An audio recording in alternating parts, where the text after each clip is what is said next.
Princess of Lebovny, Elenica, who is being held hostage in the great state of Belgoth.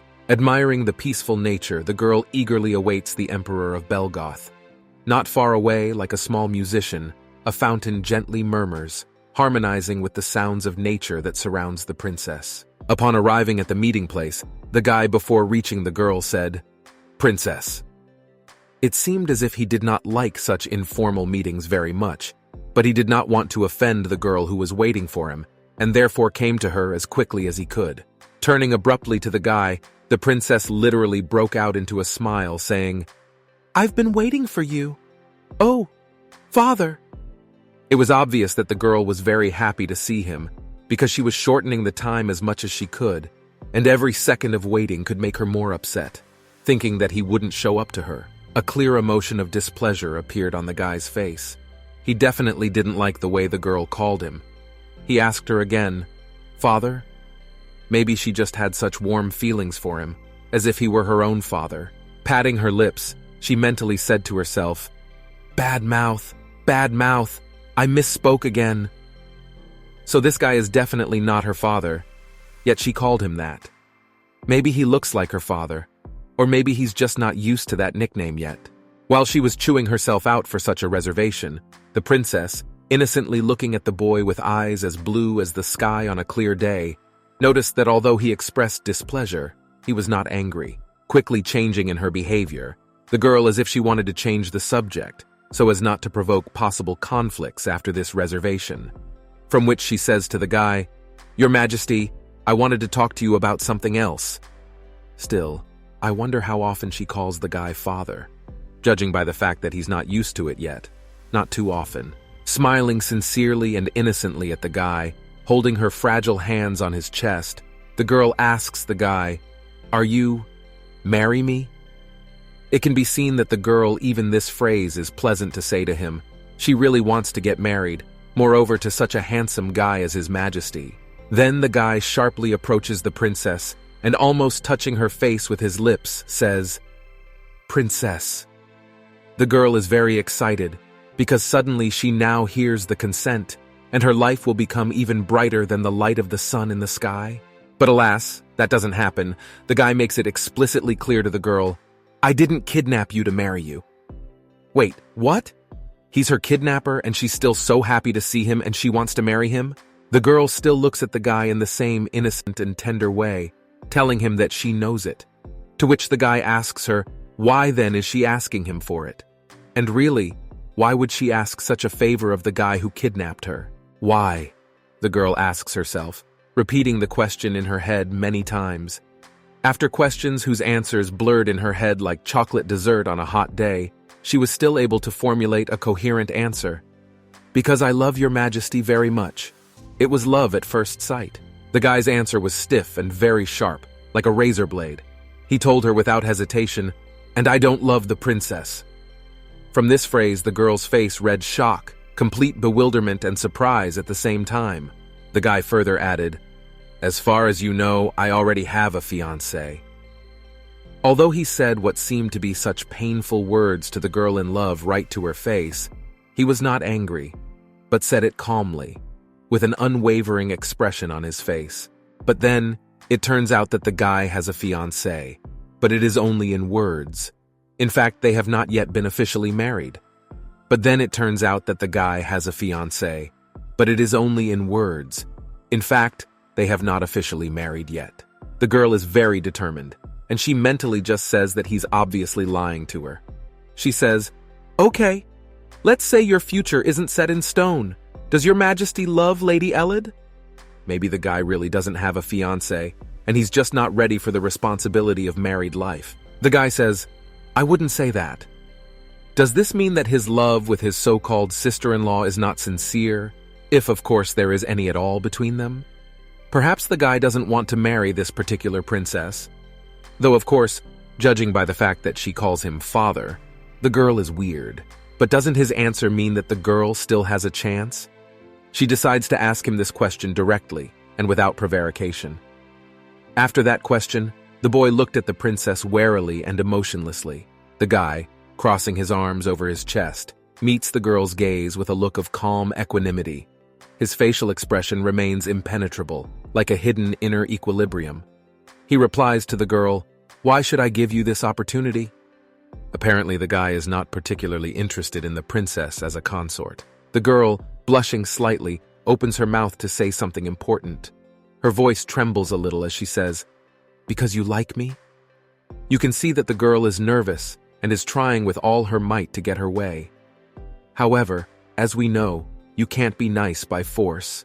The guy looks at the girl with understanding, his answer sounding calm and unwavering. I don't think so." His voice is soft, as if trying to explain his feelings without being hurtful or harsh. The girl reacts at first with intense indignation, her eyes sparkling with bewilderment. She looks at him almost absent-mindedly, as if searching for an answer in his eyes. It is worth noting that the girl is clearly in no mood to give up, as if her whole life depends on this marriage. She then changes her tone, and as if gaining confidence says to him, "If you marry me, you will get many more benefits than from marrying Lady Elid." From that moment on, inquisitiveness flashed in the guy's eyes. He wondered what she had to offer him. With remaining neutrality, like a light breeze on a summer day, he asks the girl a question. For example, seemingly without much interest, but a spark of excitement flashes in his eyes. It seems that who is definitely looking to capitalize on the relationship is him. The girl, trying to interest the boy in some way, begins to list all the advantages of married life with her. She says that although she is modest, she owns a small fortune, namely the granaries in Lebovnia. She adds that these granaries have been blessed by the goddess herself. Nevertheless, his eyes showed no temptation, and he pointed out that there was an abundance of blessed land in Belgoth, should the need arise. To which the princess added, shouting at once, that as she was the youngest in the family, her father would take care of the dowry, and that it would be so large that the lad could not refuse. Without expressing emotion, the boy asked, "Is Princess Lebovny worried about the treasury of Belgoth?" It was as if he was trying to tell her how much she meant nothing to him. The princess added that, among other things, if the boy did marry her, her father would open the Glucoman Road. It seems that this road is an important route for various transportation, since the princess thought that it was her last trump card up her sleeve. To which he, still as unemotional and indifferent, replied to the girl that even if he didn't marry her, that road would still be opened sooner or later. Looking at His Majesty, one wonders what could possibly interest him at all. The girl seems to have lost this battle of advantages. She has not managed to interest the guy in any way. In such moments, she regrets that her kingdom is so weak and small, both in terms of size and influence. The girl only tortures herself with questions about what else she has to offer him, because she has listed everything she has. If the guy only knew why she wants to marry him so much, he would immediately change his mind, and most likely would agree without a second thought. After all, the girl is trying to save him. From what? From evil, of course. The fact is that the girl knows something very scary.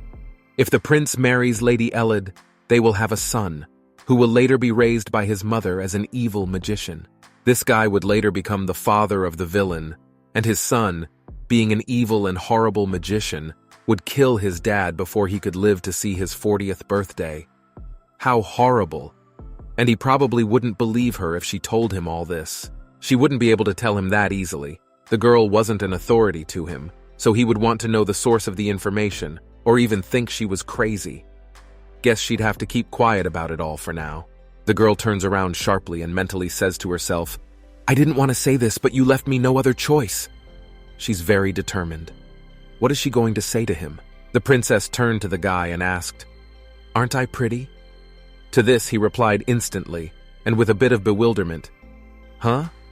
I don't know." It is not known what is better, a beautiful wife or a piece of blessed land to the heap with a dowry. Everyone will give the answer in his own way, but the guy stands on his own, and he seems to be interested in none of the above. In response, the girl felt a variety of feelings stirring in her soul. Vague bewilderment floated in her eyes like a light fog, obscuring the clarity of the answer. A small spark of disappointment ignited in her heart. The guy admitted that this is the first time he has been made this kind of statement, but he told her directly that he is not going to marry the princess. It doesn't matter to him how the girl reacts to the answer. He gives a refusal to the girl, even slightly laughing, and maybe even surprised by her persistence. He added that he was not going to marry her only because he did not want a loveless marriage. But the princess was surprised, and even a slight irritation appeared on her face, for had he not recently told her that he did not love his bride? She asks this question directly to the guy's forehead. To this, he replied to the girl that he was making every effort to open his heart to his future daughter-in-law and gradually fall in love with her.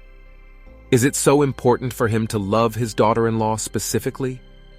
I wonder why he's more interested in the daughter-in-law than the princess, given that he dislikes both equally. It was for this reason that he said he would send the princess away as soon as the Glucoman road opened. Perhaps he had put an end to this conversation, and any words from the princess for him to change his mind would not succeed. After that, the guy said that was the end of it, thus closing any further disputes regarding his words and decisions. Quickly turning around, the guy leisurely left the princess, leaving in the same direction he came from. Looks like the princess had definitely lost this battle of advantages. But knowing her stubbornness, this isn't the end for her, right? Irritatedly looking towards the guy slowly walking away from her, escorting him with a look, the girl says to herself, "You think you've built an impregnable fortress around yourself and I'll give up right away?" That's the spirit.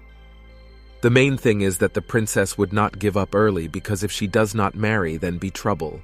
There's a reason why the princess is so desperate to marry Emperor Belgoth, who has rejected her. The fact is that she has moved into the novella 20 years before the main events of the novel. Now the princess must prevent the birth of the main villain. She will have to stop the misfortunes that are hanging over the main characters, and even more importantly, save her own life from the short fate of only 5 years, cut short by excess mana. It's a very sad novel. Only the descendant of the god, the Emperor of Belgoth, Eurydion, has the power to save the princess from imminent doom. Only he is able to change his fate and the fate of the princess. Nevertheless, he rejects her request with clarity and determination. The desperate efforts of the princess, as a secondary character in the novella, have proved fruitless, and all her efforts so far cannot change the course of events. 2 girls are sitting at a table in nature, near a palace. They are enjoying tea, pouring it from a teapot into cups. Summer flowers are blooming around them and a breeze caresses their hair. "What will you name the baby?" the princess asks the girl sitting across from her. "My son-in-law should have already chosen a name, so what have you decided?" she adds to her interlocutor, clearly nervous, clutching her teacup tightly, causing her hands to start trembling slightly. Blushing, the girl timidly and shyly replied to the princess, "Well, that would be Breezy." The name caused the princess an inner fear, but she did her best not to give away her emotions with her gaze and facial expressions. "What a lovely name," the princess said, clearly nervous, hiding her face behind her cup of fragrant tea. An ordinary name, so why did it evoke so much inner emotion from the princess? Strange. "Isn't that more like a pet name?" the girl said, very much embarrassed. After all, she probably likes this name, but it's like she cares about the opinion of others, so she immediately begins to criticize her own words about the name. The princess mentally agrees with this assessment of the name, but wanting to reassure the girl, she says, No, it's a very nice name." With deep thoughtfulness and clear realization, the princess repeats the name to herself, in full confidence of its meaning. Now she knew for sure that she was in a novella, for before she died, the princess had read "Breezy wants to be happy." This all means that in the belly of her older sister Tazavia, the protagonist of the novella is now growing up. About 8 months ago, the girl woke up, finding herself in her current body. She couldn't believe her eyes at what she saw. Her skin was white as snow, her hair light pink, soft as cotton candy, her eyes blue as a clear sky. With unspeakable joy and some surprise in her eyes, the girl slowly approached the mirror. In that reflection, she saw something special. Herself, but already transformed into a true beauty, like a fairy tale image that had come to life. The girl also noticed that she was speaking a completely different language, which seemed strange and not at all like the one she was used to. With sudden abruptness, as if worried about the girl, the door to the room suddenly swings open. A girl walks in on her, who with the words, "Elenica, what's wrong with you?" bursts sharply into the room and runs in, worrying if everything is all right. It is worth noting that the girl who burst into the room was no less beautiful, which was also noted by Alenika herself, covering her face with her hands from embarrassment. "Princess, what's wrong?" the girl said as she opened the door and quickly ran into the room, which caused surprise at first, and Alenika asked herself, "They called me a princess?" With her palm on Alenika's face, Tazavia asks her if she is all right, for she heard the scream and quickly came running. The older sister's face shows deep concern for her younger sister, as if she were the embodiment of a caring mother's soul, worried about her precious child. "Did something really happen to you?" Tazavia asks, feeling very worried about her sister, to which Alenika replies to her, "No. What is important? The princess has not yet fully believed that she is a princess, and therefore she looks with surprise even at the maids who came after her older sister. The girl clearly doesn't understand what's going on at all, and therefore inquires and tentatively asks her sister, Who are you? And where am I?" The girl is nervous because she finds herself in a place completely unfamiliar to her, with people she doesn't know. Perhaps this question causes a shock to everyone in the room, because they do not know that the girl got into the body of the princess, and everything she sees now, she will have to learn from the beginning. I want to believe that after such questions from the princess, she will not be labeled crazy and not closed for treatment.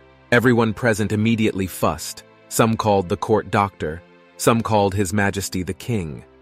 But the conclusion was correct, as it seemed to them that the princess had lost her memory. Well, let it be better than other, not the most pleasant outcomes. Everyone rushed to the princess at once. The queen, whose face showed shock and fear for her daughter, held Alenika's hand and stroked it. Tears rolled from her eyes, and she tearfully asked her daughter, "Alenika, my precious Yenny, don't you remember your mother?" The princess was surprised, as if she had never even uttered the word before, and repeated the queen's words inaudibly, saying only, "Ma." It was obviously difficult for her to say such words as if she was saying them for the first time. Diving into her memories, Alenika cannot remember anyone she could call her family. She only remembers the woman who was offered to take the girl away, to which the woman herself replied, "You know, I have 3 other people to take care of." We can assume that in a past life the princess was an orphan. But who was that woman? The princess suddenly cried. She was scared, she was trembling, and didn't understand where she was, who all these people were around her. Because of such a sudden change in her life, Alenika simply could not withstand such an influx of events. The princess, sitting in her chambers and looking thoughtfully out the window, reflected on the fact that she thought that she had died in that accident. All she remembers is leaning her head against the bus window, reading a novel on her phone. But then she felt a sudden impact. The windows of the bus shattered, and Alenika lost consciousness from the shock. It was after those events that she woke up in this world. She was born a princess, and she was born so beautiful. Of course, her past life could be dull and boring, but the fact that she is alive and well here, and in the kingdom, it is a twist of fate. This place should be completely new and unfamiliar to her, but why does the princess have such a strong sense of déjà vu? It's like she's been here before and everything seems quite familiar to her. While she was pondering, a man walked into her saying, "Princess, my name is Fernandez Cardio, and I have been assigned as your personal guard." Here the princess changed in her face, from a calm and serene, pondering girl looking out the window to a worried and surprised one. She interrogated the guy who entered to her. "What did you say your name was?" To which the guy hastily replied, "Cardio Fernandez, Your Highness." After taking a good look at the guy's face, the girl starts to remember something. Here the girl mentioned that she had heard this word cardio somewhere before, but where? She tries her best to remember where she heard it. However, in order not to seem strange or crazy, the girl cleverly changes the subject, telling the arriving guy that she only has a rich imagination. Apparently from the outside during these reflections, there was an awkward pause, because of which the guy began to wonder, at least to himself, is everything okay? The girl is completely confused. She tries to remember, but only one thing comes to her mind. She saw that last name in a web novel. She asks the guy, "Maybe, do you have a son?" "No, more like a brother?" Getting quite nervous while doing so. The princess thought, and mentally said she only knew one person with the last name Cardio. It was the protagonist of a short story she had read before she died. A knight whose incredible beauty made girls' hearts flutter. His full name was Alexio Lazarus Cardio. "Son?" "Princess, I'm not married yet and I'm an only child myself," the boy embarrassedly replied to the princess, slightly surprised at such strange questions. The princess became even more uneasy as she heard more and more familiar words and names. The princess felt even more uneasy as she heard more and more familiar words and names. All the things she had heard were in that very same novella, Breezy Wants to Be Happy. The princess was completely convinced that she was in a novella. Here she realizes with horror that since she is in the very same novel, she knows all these names, however. She's only in the prologue. Now she is in a time when the main characters have not yet been born. The guy, full of concern for the princess, turns to her and asks, "Princess, is everything okay?" She also recalls reading this novella, and that it begins when her pregnant sister Theseus is kidnapped. But as mentioned earlier, she is now only in the prologue of this brutal story. And unfortunately for her, that's absolutely the case. "I don't believe it, it can't be. This is crazy," the princess kept repeating to herself as she lay in her warm bed, banging her fragile fists on the bed.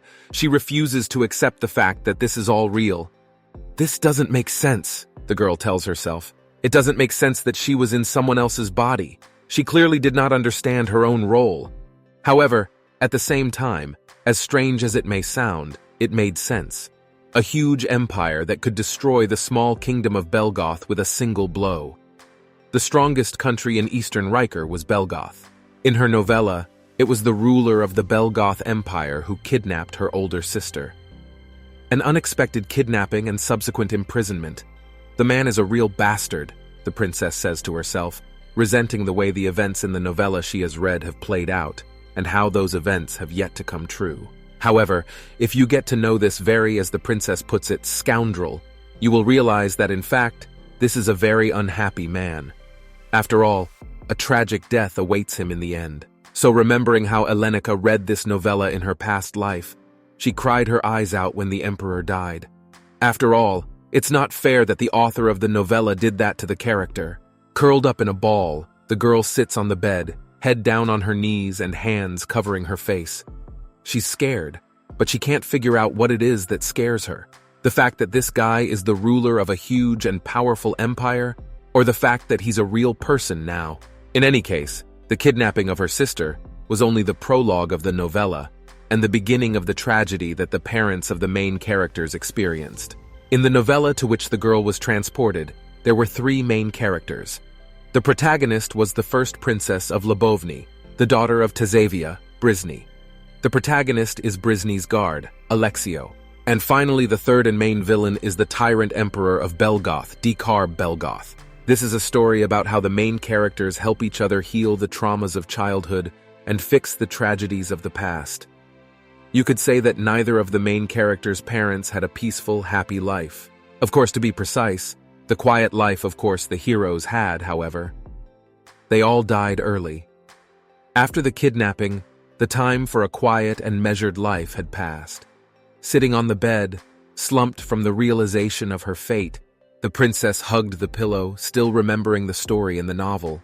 Brisny's father, Duke Lebanon, went to rescue his pregnant wife and died during the battle.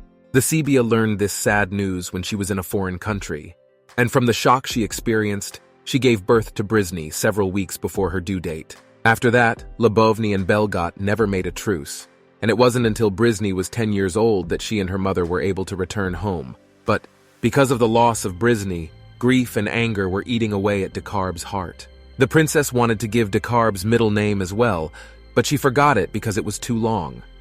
But basically, he became a villain who could control the souls of hell. It's strange that she even remembers not only the novel she read, but also her past life.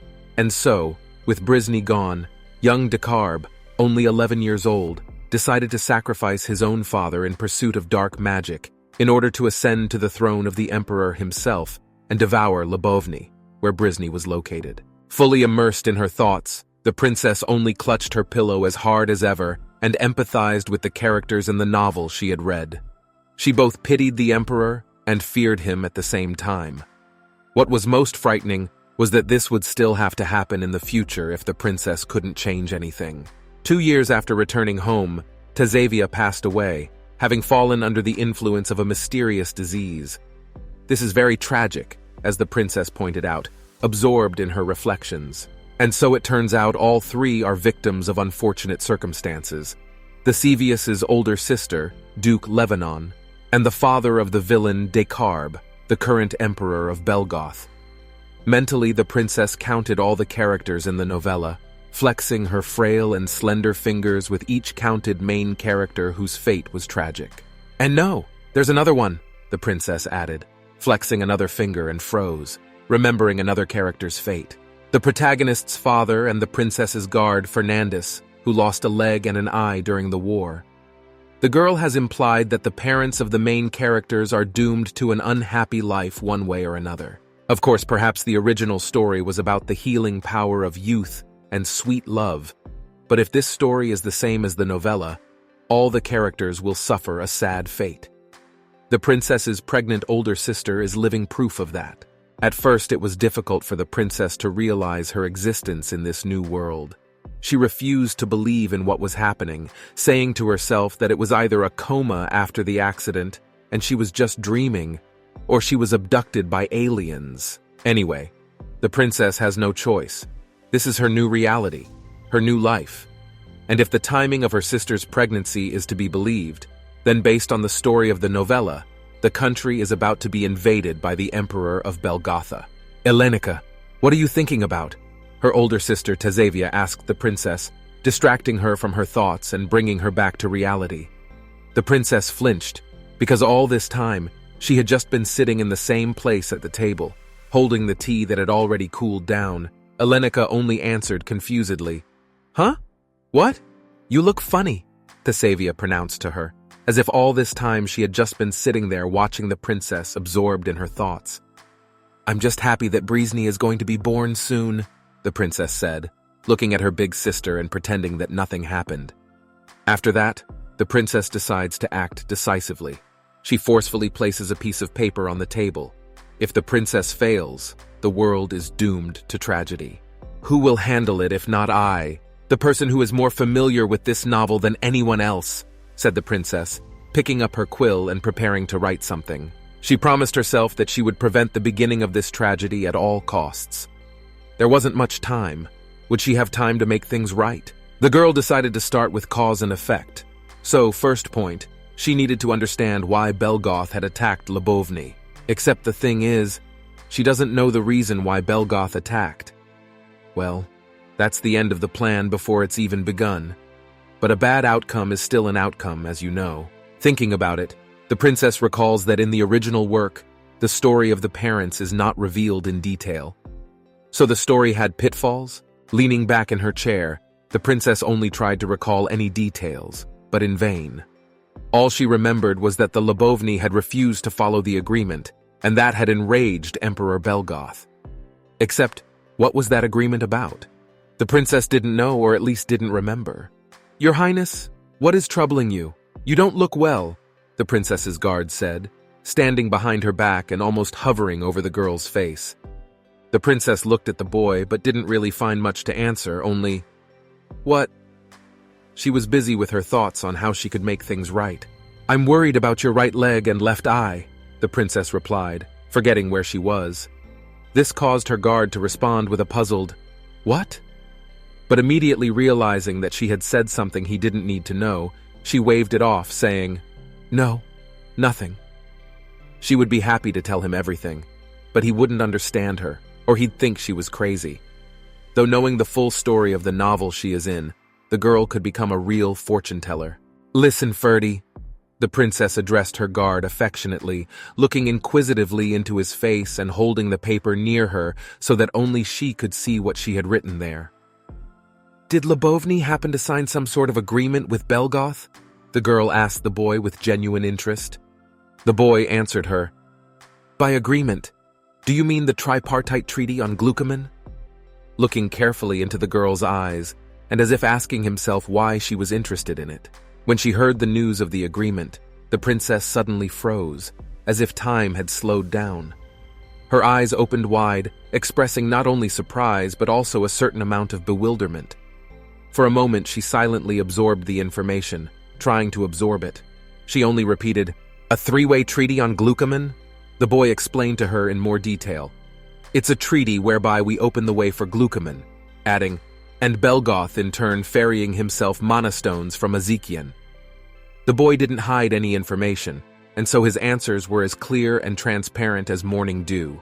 Thinking hard, the princess remembered that when she got to the point where the glucoman's treaty was mentioned, the girl had just left. She praised her guard. "Well done, Ferdy." She inquired as to who had initiated the breakup of the treaty, and found out that it was her father, the king of Lobovnia. The princess couldn't help but be angered, because the country was so small, and the king was as brave as a lion. But no matter how brave her father is, she must by all means return the broken agreement. The princess rises abruptly from her chair and heads for the door. Her steps are confident and her attitude is determined. Fernandez calls out to the girl and asks her where she is going, to which the princess replies, "I'm sorry, Ferdy. I think I must become the secret hero who will save this kingdom." With a rumble, she opens the door to the throne room where her father sat and calls out to him, "Father!" Certainly the king was overjoyed to see his daughter. Smiling affectionately, he said, "Oh, Elenica, my daughter." The king was very fond of his daughter and loved Elenica very much. Then he asked, "Something urgent has happened." Before he could finish, Elenica immediately started to say what she had come here to see him for, interrupting her father's words. "Father, the Treaty of Glucoman!"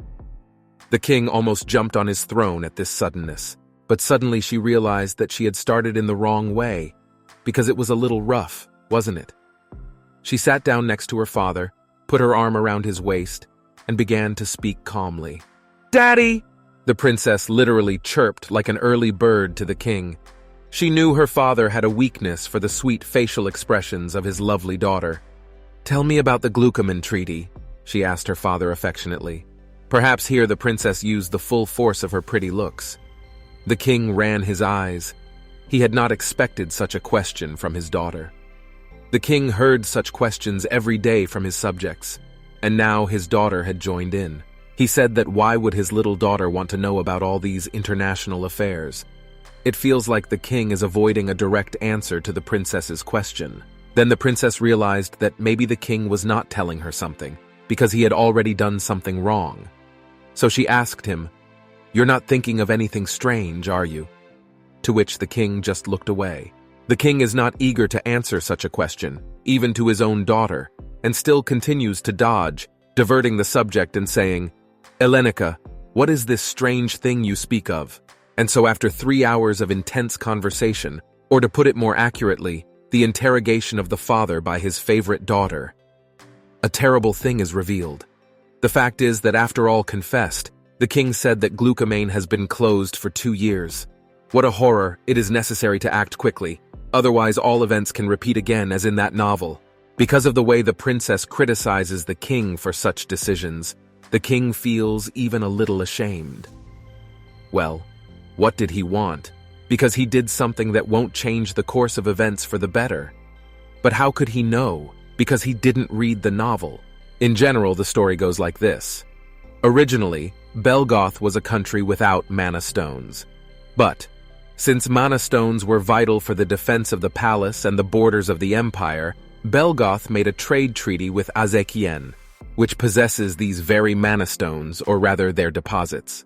Eventually, Belgoth, which is in the east, was allowed to use the Glucoman Road, the shortest route to Ezekiel, which is in the west. Recently, events have taken a new turn, as huge reserves of mana stones have been discovered in Ezekiel, causing trade between the two countries to skyrocket. And when her father found out, greed got the best of him. He wanted more money than he had at the time. And where could he get so much money? Because he probably hadn't spent the previous money yet. So, in the end, he decided to change the terms of the contract. Namely, using the Glucoman Road would not cost a fixed amount of mana stones, but 10% of the total supply. The princess herself was surprised at such insolence and asked him, "Are you an outlaw?" After all, he had been receiving 100 stones for transportation for the past 50 years, and then he demanded 1,000 without even discussing it with the other parties beforehand. Robbery in broad daylight, no less. In the novel, the emperor probably thought so, and then invaded the kingdom. She asks her father if he fears the empire's revenge. The king reassures his daughter, telling her that no matter how strong the eastern state of Belgoth is, they have somehow made a peace treaty with Riker. And it is on the basis of all this that the kingdom will never be harmed. But the princess continued to blame her father for undermining the patience of Belgoth, who was the one who had kept peace on the continent. The princess asked her father if he was going to reopen the road to Glucoman, to which the latter, hovering somewhere in the clouds of such questions, replied, "I have no reason to do so." Once again, the princess hadn't started to do much yet, but she had already lost. Thinking about it, Alenika, in a very gloomy state, was walking along with her older sister, Tazavia. Looking at her sister's rather stilted mood, Tazavia asks her, Alenika, what are you worrying about? You seem to be in the clouds." The princess flinched at the abrupt question, for she was once again so absorbed in her thoughts that she hadn't even noticed that they had been walking together for some time, and replied, "What worries? Everything is fine." Tazavia, as a true loving older sister, told Alenika, "If you are having any difficulties, make sure you share with your sis." It's all very sweet that her sister cares for her so much. However, as Alenika correctly thought, she doesn't mind sharing with her, but you just can't worry a pregnant woman. If anything happens to Yenny, sis will do her best to help her, Tazavia said, smiling genuinely at her little sister. Her sister is a true angel, as Alenika points out. She has to do everything in her power to save at least this little angel. The younger sister gently holds the older sister's hand, her eyes filled with determination. She tells her that she will protect her, as if promising to keep her safe from everything. All that matters is that the older sister trusts her completely with her destiny.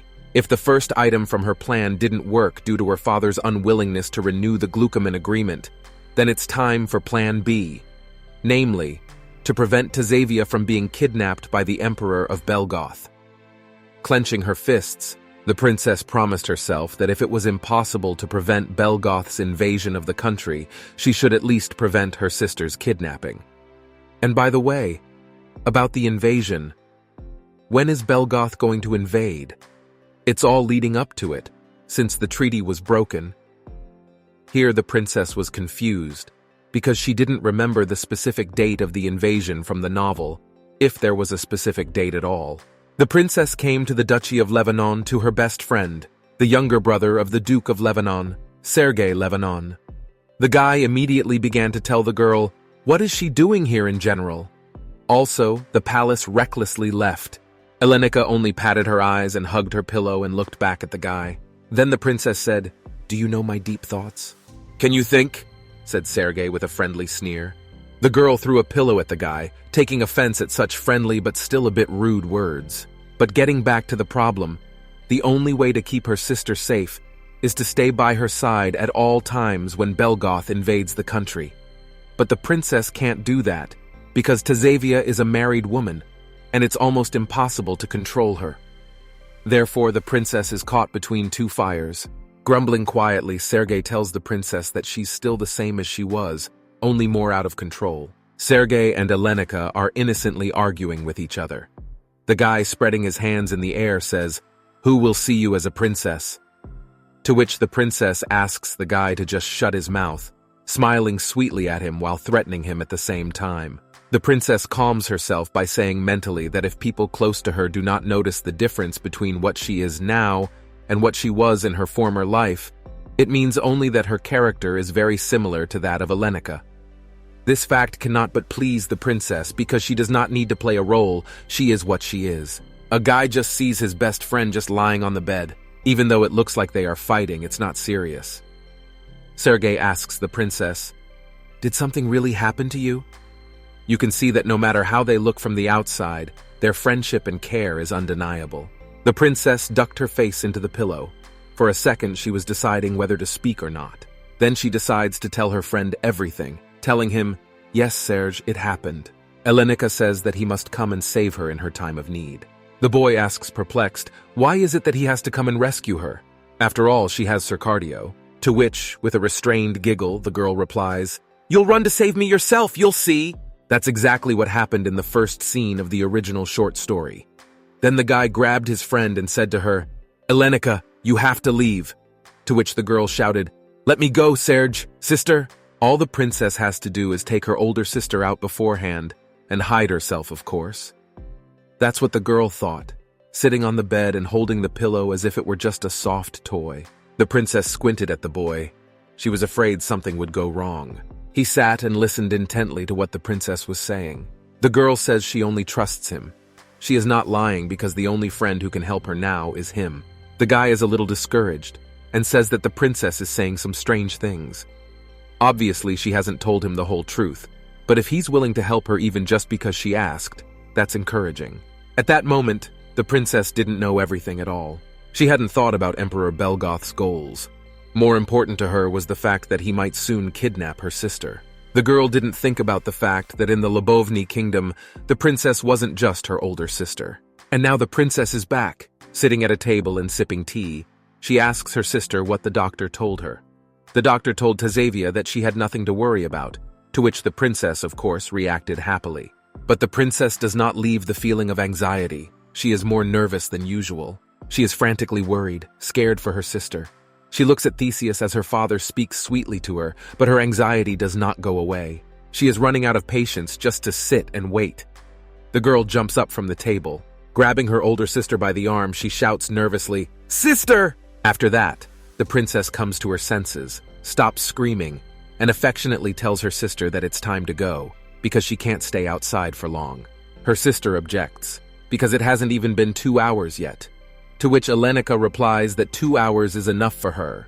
The king and queen are very much surprised. They ask their daughter what is wrong with her. They are not used to seeing Elenica so excited. The princess replies that lately her sister has been getting terribly tired from even small walks. The Sevia herself only looks on in bewilderment, not understanding what is happening to her little sister. Taking her older sister by the hand, the princess hurriedly leaves the tea party, shouting after her parents not to be outside for too long either. And now the day has come. The kingdom is attacked by the Emperor of Belgoth. You can hear the bells ringing in the deck.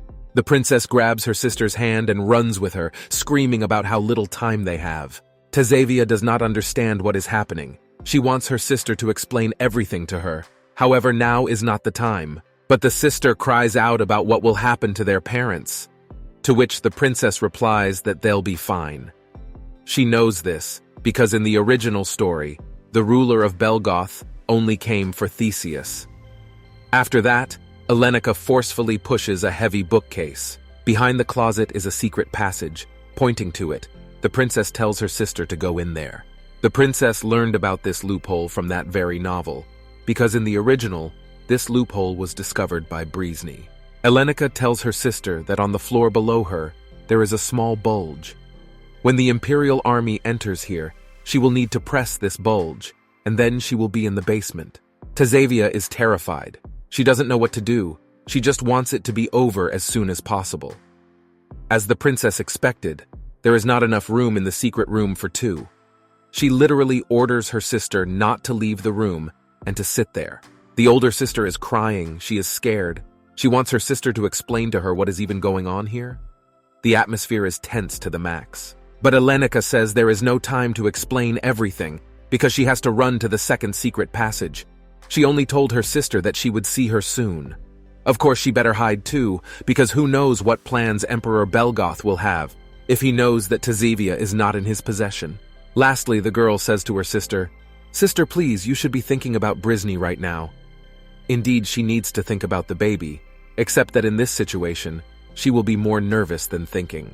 After saying that, the princess forcefully slides the bookcase back, locking her sister in relative safety. If the bookcase wasn't hinged, then with such a force, the princess could stay and scatter the enemy soldiers with one left. The princess must hurry, for the enemy troops are closing in.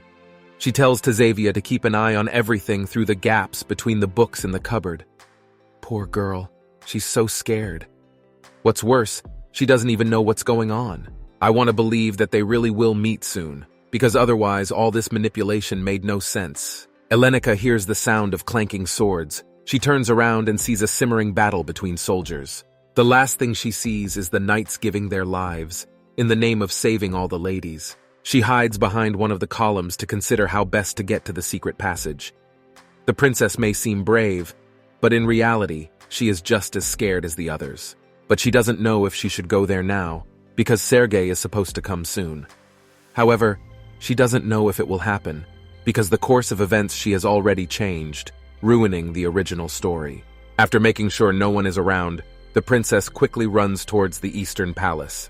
The emperor himself is already directly close. He has led the battle. As he coolly watches the battle unfold, he surveys the royal court. He notices the princess running, stopping behind each of the columns and looking around. The princess runs as fast as she can. She looks around, making sure no one sees her. However, she notices the emperor's cold-blooded stare. She's scared. She doesn't know how long he's been staring like that. She hides sharply behind one of the columns. The guy is very close. He is passing by one of the columns, behind which the princess hid, sitting down and covering her mouth with her hand, so as not to make any sharp sounds. The girl only repeated mentally, "Go away!" Elenica is terrified of this situation. She waits with hope that Sergei will appear now, because on him, all hope. The girl even promises that she will kiss the guy 1,000,000 times if he now appears, but too late. With a shudder, the princess turns around and sees the emperor standing right beside her, staring at her intently. A man with eyes as red as blood, framed by shiny silver hair that shimmers in the light. He says to the girl, "Pink hair and blue eyes, the color of the sky. There you are caught, Princess Lobovny." The girl looks at the guy with horror. She is afraid of what will happen to her next. I want to believe that nothing will happen to Elenica, because he had plans only for the older sister of the princess, who is now in relative safety. And then, a moment later, the princess didn't even have time to realize anything. She was so frightened that she didn't even have time to run away, fear gripping her. The Emperor of Belgoth, like a hunter his prey shot in the forest, hefted the girl on his shoulder and carried her away from here, moving towards the exit of the palace. "I'm lost," thought the princess. Having lost her mind, she no longer realized what was happening. She was riding on the emperor's shoulder, looking head down and wondering why the ground above her head and the sky below her. The answer is obvious. The emperor can fly. Or can't he? Just then, the knights came to the rescue of the princess. They order the emperor to let the girl go. The guy didn't even react to that, kicking the knight with his foot and continuing onward. "How annoying you are," the emperor said, holding the princess more and more firmly on his shoulder. The princess felt sick as the emperor's shoulder pressed into her stomach. She thought that her plan had worked, but the princess did not even realize that instead of her sister, the emperor would kidnap Elenica herself. Everything clearly went wrong, although the kidnapping did happen, but it was a different princess. "Elenica!" shouted Sergei, catching up with the princess and the emperor. "Where have you been? That horrible man!" shouted the princess to Sergei. But no sooner had she continued than the emperor only pressed her harder against his shoulder, which made the girl feel even worse. The emperor managed to fight with one hand against the knights, who did not want to put their princess in his clutches for anything. "Hey," the princess said to the emperor, which even made him stop for a second. She felt really bad. Her stomach wasn't used to having someone's shoulder pressed into it. "I'm sorry, Mr. Father." She finds it increasingly difficult to speak. She's about to either throw up or pass out. Could you please let me go?" the princess said desperately, even though she knew this option was unlikely to work. "You're asking me to let you go?" the emperor asked, surprised. Yeah. Had anyone ever been let go if they just asked to be let go? Well, this case was no exception either. "It's just that I'm really in a lot of pain. It hurts. Your armor is digging into my body and I'm in a lot of pain." Without speaking, the princess is abruptly relieved. The guy puts her down. "Oh, really?" He lowered the girl and put her on the horse, which surprised and frightened the princess. But there was hope. "A horse?" the girl said fearfully. Apparently she had never ridden a horse, so she was scared shitless. "Hush, hush," the emperor said quietly, sitting down behind the girl. He told her to straighten her back, whereupon she straightened, and the boy grabbed the reins with his hands. "Belgoth's army, let's move out!" the emperor shouted to his soldiers. Then, striking the horse with the spurs on his boots, the horse galloped away quickly. He shouts to his soldiers that they are entering the magic circle and to keep up, after which a rune magic circle appears. The light from him is blindingly bright, and he covers the princess's eyes with his hand. As soon as the circle appeared, the emperor shouted at the top of his voice for everyone to gallop without stopping until they all set foot on the land of Belgoth. During the transition into the magic circle, the princess gradually lost consciousness, hearing only slurred speech. When the princess wakes up after fainting, she opens her eyes. She has not yet recovered from everything. Her head is buzzing. "Awake at last," said the emperor, looking at the princess. She only thought, "Oh, handsome," said Beauty, the princess added mentally. Then she smiled at the boy. From the outside, she's just smiling for no reason, as she's hardly happy with the emperor. That's probably what the emperor thought. The princess is just lying there, smiling, laughing. This worries the emperor, and he asks the elder what's wrong with her. The elder says she needs to be examined first. Approaching the girl, the old man says, "Your Highness, forgive me for the liberty that followed." After that, rolling up the sleeve, a small magical seal appears. "What is this? Is such a severe headache from mere motion sickness?" said the princess, holding her head with both hands and clasping her eyes in pain. The elder, however, shouted to her, "Princess, stop!" He touches her forehead with his hand, whereupon she frightenedly throws off the old man's hand and falls to the ground. The pain seems unbearable to her, and she prays to God that the pain will go away. Suddenly, someone gently takes her hand, and the pain abruptly recedes. "Those legs," the princess wondered to herself. "Princess, are you all right?" the Emperor of Belgoth asks her excitedly. There is no face on him. He seems to be very worried about the girl.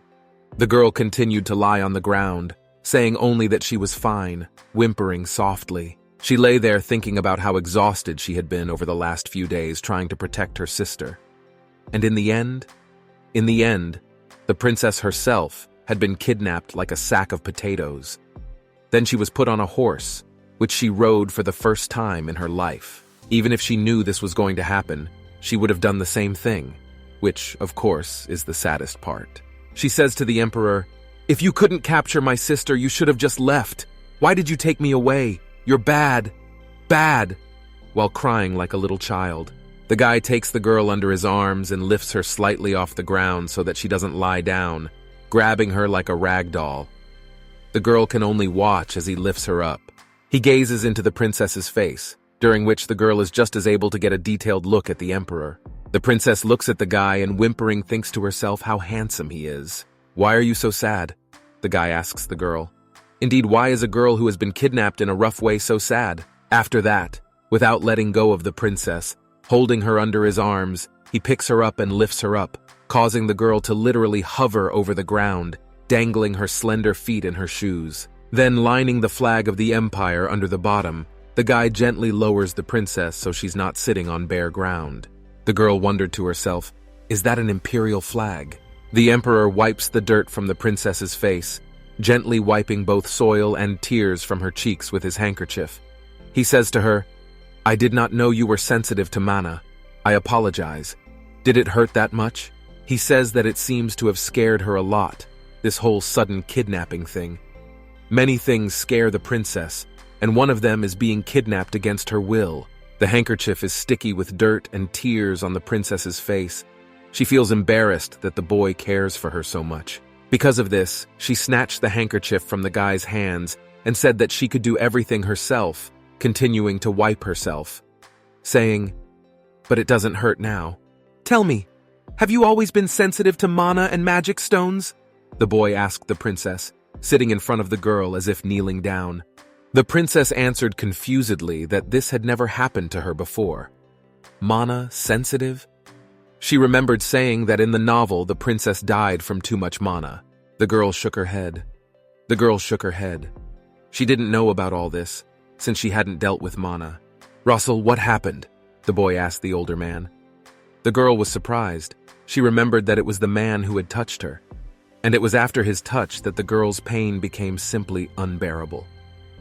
Waving off, the old man said that if she was more sensitive to mana than normal humans, the reaction was not surprising. Russell wondered, how could the girl not be aware of her sensitivity to mana? Unless she'd grown up in an environment where she'd never been exposed to mana. The Emperor asked the elder what made the girl feel better, to which Russell said he didn't know. The princess clearly doesn't like the old man.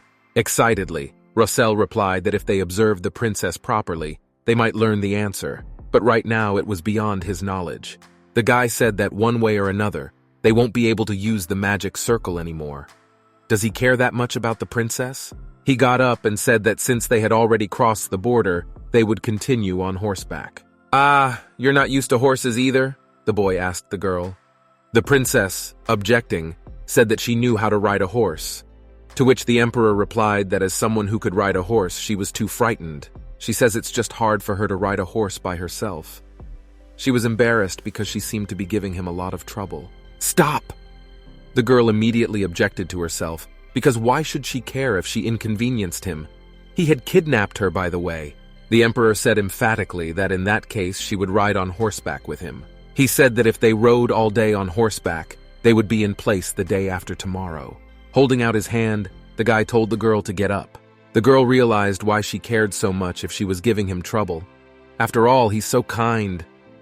All in all, she thought he was too kind for a kidnapper. She thought the guy would be cold and cruel. After all, he is Decarb's father, who became obsessive and vicious due to lack of love and care. Grabbing her hand, she stood up. Rising from the ground, the girl thanked the emperor for the courtesy. Hesitating, the girl wants to ask the guy something. "You're not going to send me back to Lebovny, are you?" the girl asked him, to which the emperor answered nothing, simply remaining silent.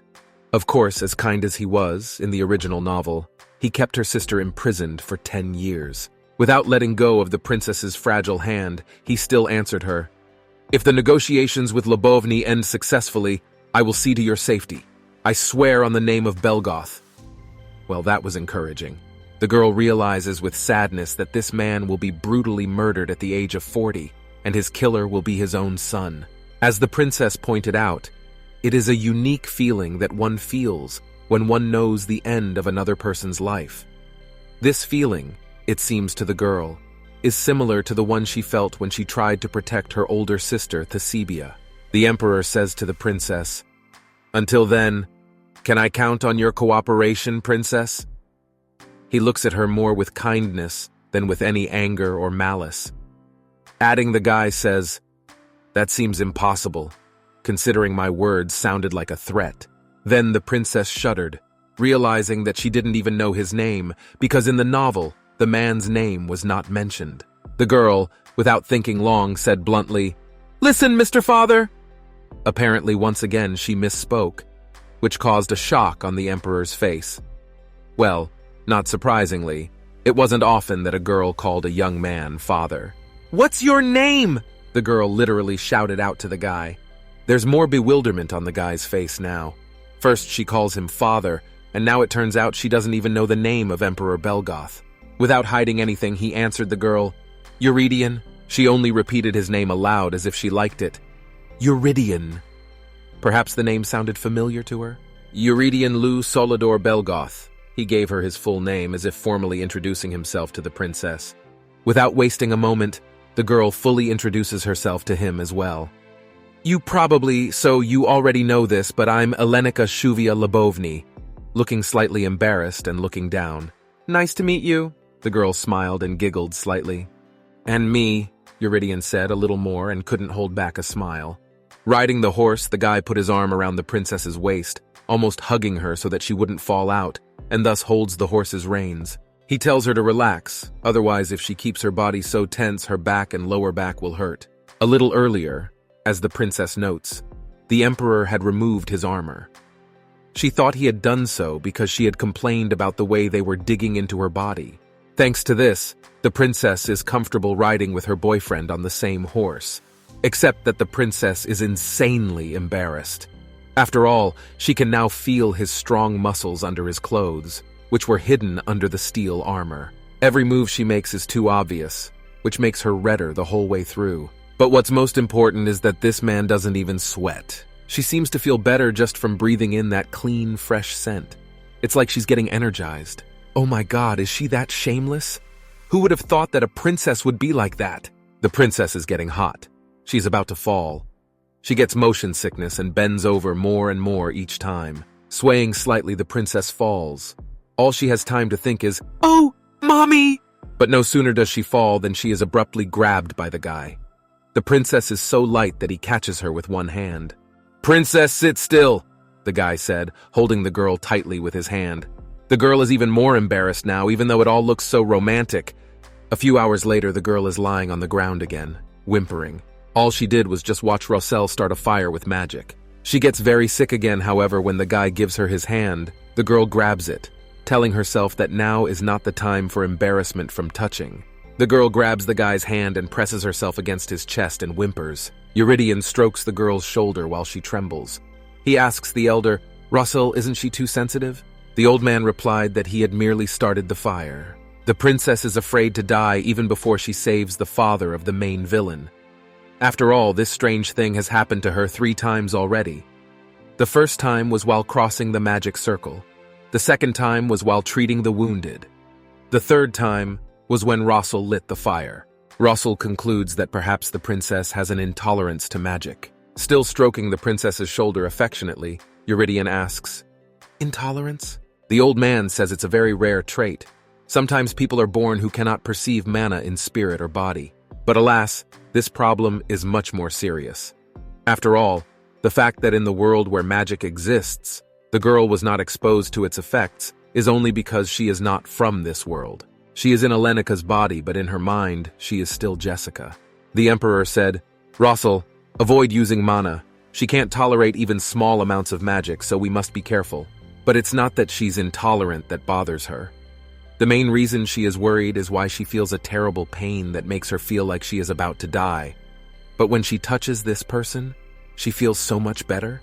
The Emperor lifts the princess up again, holding her under his arms so that her legs dangle relaxed above the ground. Holding her in his arms, he asks, "Princess, has this never happened to you in Lubovny before?" The girl hangs calmly and only blinks, looking at the guy. Elenika has been in this world for 8 months now. And since she came to this world, she encountered magic for the first time just now. Unlike Belgoth, Lubovny is a small country. Lubovny. Magical stones are used only for border defense. Mages are ordinary foreign mages. There are no court mages. There are no magical towers. Belgoth. Magical stones come from abroad in huge quantities. Mages, multi-level training system, outlawed dark mages, magical towers are available. The princess cannot believe that she, a person unable to perceive magic, is being taken to such a country. The girl thinks, is she as useless as an aquarium fish? She says she'd rather they just knocked her out. Even the Emperor himself was surprised by such a statement from the princess. He only interjected, "I'm sorry, what?" Elenika says that if they would have hit her on the head from behind and she passed out, they would have gotten to the palace faster then. The guy grabs. Still holding the girl's weight, he said to her, "Do you want me to hurt you?" To which the girl replied, "But it will only hurt for a few moments, and then it would be wonderful if I woke up already on the bed." The guy put the girl back on the ground and said, "Iya, I find it unacceptable to raise a hand against a member of another country's royal family." The princess, whimpering, is pleasantly surprised and tells the Emperor that why is he such a polite kidnapper. The girl, almost shouting, says, "Here a man hurt his arm, and this one's leg. Without magic, you can't cook food, light a fire, or heal wounds," the princess said, much to the surprise of everyone around her. She says she can't limit the Emperor, while almost calling him father again. Adding, the princess also said that if they didn't want to do it with their own hands, they could use magic, then she would pass out anyway. But the Emperor is worried, and he says, "But what if something goes wrong?" The princess hesitated, looking into the boy's eyes. The girl said that if he hugged her like he used to, then she would feel better. She didn't say that because she had any personal interest in the matter. Of course not. The Emperor unbuckles the latch on his cape, saying it won't be difficult. With a fluttering sound, he pulls his cloak off and tells the girl that they can start a fire using their hands. Looking at his soldiers, the Emperor added that his men who were used to holding a sword in their hand wouldn't be able to deal with minor injuries? After all, aren't they the elite troops of Belgoth? No one would be able to match them. He throws his cloak over the girl's back and tells her that he asked for her cooperation, not a victim. And he said he would take care of her and her safety, adding, he only said that if she didn't want to make the ruler of Belgoth look like someone who didn't keep his word, then it was best to end this conversation. Wrapping the girl in his cloak, he tells the girl not to stray too far from him, as the borders of Belgoth are protected by mana stones. The princess is so moved by these words and action that she is about to cry. She is saddened that such a man would fall victim to dark magic and be killed by his own son. All she said was, "Mr. Father, I will definitely save you." "There you go," she called him father again. Although at this rate, he'll soon get used to it and won't mind such a nickname. The emperor finally loses his patience and asks the princess, "Why do you keep calling me father?" But the princess, as if she hadn't heard his question, just replied, "Just rely on me."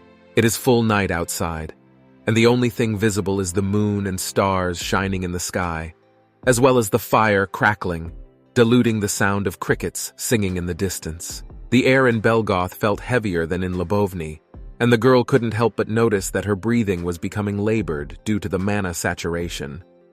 These differences couldn't escape her notice, and she wondered about them. However, when she is near Eurydion, she feels better, as if his body contains an energy that acts like a magical medicine on her. "So there's no chance of a cure?" the princess asks, feeling not only frustration in her voice, but also a certain amount of bitterness.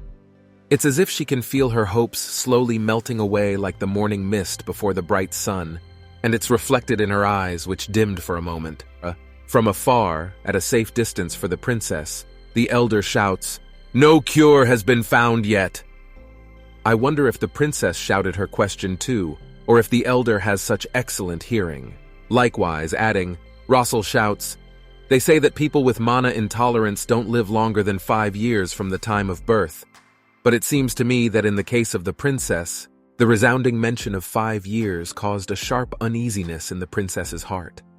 Her reaction was as if she suddenly felt fear creeping up through the shadows of an unknown future. She jumped up sharply from behind Eurytion's back and began to ask, "Wait, 5 years? Did you say 5 years?" In the novel she had read, the princess had died after 5 years. The old man replied that yes, it usually was, and no matter how hard one tried to avoid mana, it was useless, because mana was not in any particular place. The princess listened attentively to Russell's words, and the information made her wince.